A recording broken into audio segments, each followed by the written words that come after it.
যদি সত্যিকারের অর্থে মুখ্যমন্ত্রীও চান, রাজ্য সরকার চায় যে তিলোত্তমার খুনিদের বিচার হোক, তিলোত্তমার পরিবার নয়, বাংলা জাতিকে বিচার চাওয়ার জন্য, বিচারের জন্য উত্তাল, বাংলাকে বিচার দিতে হবে যদি চান, তাহলে আমি বলবো এই যে কোটি কোটি টাকা খরচ করে যে অ্যাডভোকেটসগুলো লাগাচ্ছেন সুপ্রিম কোর্টে, সেগুলো দেওয়া বন্ধ করুক।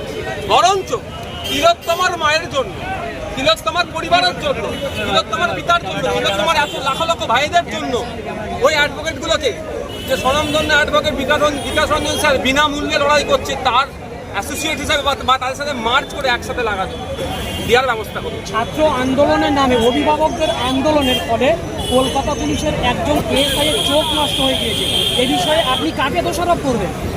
দেখুন, কোনো মতেই কোনো হিংসাকে আমি প্রশ্রয় দিইনি আর আগামীতেও দেবো না।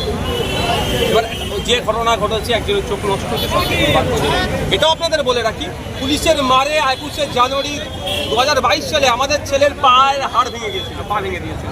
তা আমি নির্দিষ্ট কোন পুলিশকে আমি দোষারোপ করবো? আমি সমস্ত পুলিশকে দোষারোপ করতে পারি না। আরজিকর কাণ্ডের পূর্বে বিভিন্ন ঘটনা ঘটেছিল, আদৌ বিচার এখনো পায়নি। আরজিকর কাণ্ডে কতটা সঠিক ন্যায় বিচার পাবে বলে আপনি মনে করেন? আরজিকর কাণ্ডে পূর্বে এইরকমভাবে বাংলার মানুষ বা রাজ্যের মানুষ, দেশের মানুষ বা বিদেশও এই ধরনের ভাবে স্বতঃস্ফূর্তভাবে নামেনি। এই স্বতঃস্ফূর্ততা যদি থাকে, বিচার দ্রুত পাবে এবং রাজ্য সরকার যদি সিবিআইকে সহযোগিতা করে দ্রুত বিচার পাবে। রাজ্যের পুলিশ মন্ত্রী এবং মুখ্যমন্ত্রী তিনি এক প্রকারে জুনিয়র ডাক্তারদেরকে হুঁশিয়ারি দিয়েছে, কি বলবেন? দেখুন, আমি আদর কথাই বলবো, যদি ওনার সৎ সাহস থেকে কোনো একজন জুনিয়র ডাক্তারের নামে এফআইআর করে দেখান। ভাইজান বলছেন আরজিকরের বিচার চাইতে গেলে দিল্লি যেতে হবে, পশ্চিমবাংলা বিচার আন্দোলন করা যাবে। দেখুন, উনি অনেক কথা বলবেন, ইতিপূর্বে নকুল শর্মানি অনেক বাজে মন্তব্য এই ধরনের করেছিল। কোথায় বিচার চাইবার জন্য আন্দোলন করতে হবে, মুখ্যমন্ত্রী আমাদের ডাইরেকশন দেবে না, ওনার তার প্রয়োজন নেই। আমরা যথেষ্ট আইন সম্পর্কে বুঝি, কোথায় চিৎকার করতে হবে না করতে হবে আমরা বুঝে নেব।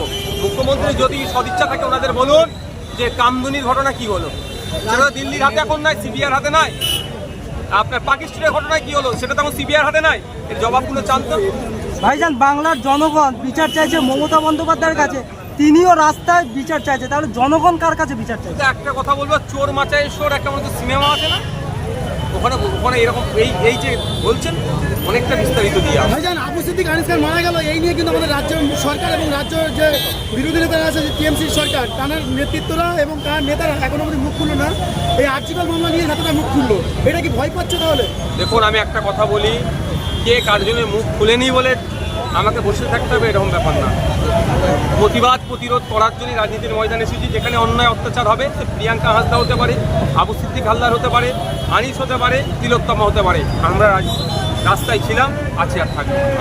আরজিকর কাণ্ডে আগামীতে আইএসএফ কি কর্মসূচি দেখতে পাবেন, সব আপনার সব